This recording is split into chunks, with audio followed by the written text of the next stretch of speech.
તો ઉત્તરાખંડમાં પૂરે અત્યારે તબાહી મચાવી છે, પરંતુ એ પણ જાણકારી આપના સુધી પહોંચાડીએ કે અત્યાર સુધીમાં ત્યાં કેટલું નુકસાન થયું છે, કેમ કે લોકો તો પારાવાર મુશ્કેલીનો સામનો કરી જ રહ્યા છે। આ સાથે સાથે 77થી વધુ લોકોના મોત થઈ ગયા છે। ખૂબ જ દુઃખદ ઘટના કહી શકાય, કેમ કે અગાઉ પણ જે પ્રકારે આંકડો સામે આવ્યો હતો એ ચોંકાવનારો હતો, ત્યારે અત્યારે જે લેટેસ્ટ વિગતો છે તેમાં 77 લોકોના મોત થયાની જાણકારી મળી રહી છે। 439થી વધુ લોકો ઘાયલ થયા છે, જ્યારે 50થી વધારે લોકો લાપતા થઈ ગયા છે, કેમ કે પરિસ્થિતિ એવી છે કે પાણીનો પ્રવાહ ગમે ત્યારે લોકોના ઘરમાં ઘૂસી રહ્યો છે, રસ્તાઓ પર જઈ રહ્યો છે, જેને કારણે લોકોની ભાળ મેળવવી પણ મુશ્કેલ બની ગઈ છે। 5000 કરોડથી વધુનું નુકસાન થયું છે। ત્યારબાદ જાણકારી આપના સુધી પહોંચાડીએ તો રસ્તા, ઘર, કૃષિ અને પર્યટનને પણ મોટા પ્રમાણમાં નુકસાન થયું છે। કેન્દ્ર પાસે 5702 કરોડની માંગ અત્યારે કરવામાં આવી રહી છે, કેમ કે આ કહેરમાં કરોડોનું નુકસાન થયું છે। 229 જેટલા ઘરો સંપૂર્ણપણે નષ્ટ થઈ ગયા છે। ત્યાં લોકો હવે ક્યાં રહેશે તે પણ એક સવાલ છે।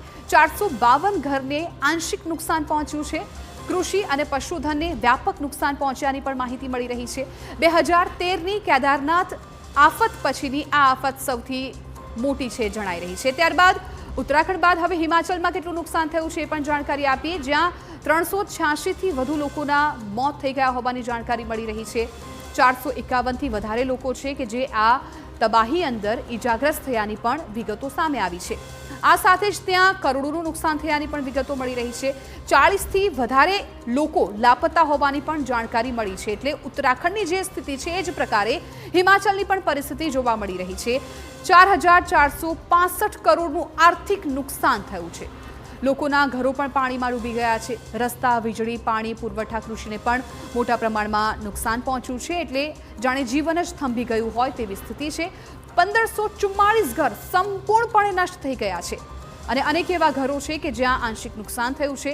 6025 એવા ઘરો છે અને દુકાનો છે કે જેને આંશિક નુકસાન પહોંચ્યું હોય, પરંતુ તે પણ ભરપાઈ કરવામાં આવે તેવી ત્યાંના જે સ્થાનિકો છે એ માંગ કરી રહ્યા છે।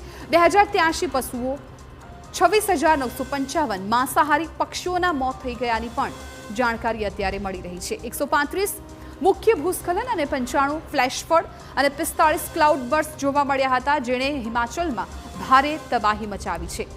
524 રસ્તા બંધ થઈ ગયા। 1230 વીજળી ટ્રાન્સફોર્મર ખરાબ થઈ ગયા, એટલે ક્યાંક લોકો અંધારપટમાં પણ જીવન જીવવા માટે મજબૂર બની ગયા હતા। 25000 એકર સફરજનના બગીચા નષ્ટ થઈ ગયા, એટલે જે ત્યાંના ખેડૂતો હોય છે તેમને પણ મોટી આર્થિક નુકસાની વેઠવાનો વારો આવ્યો છે।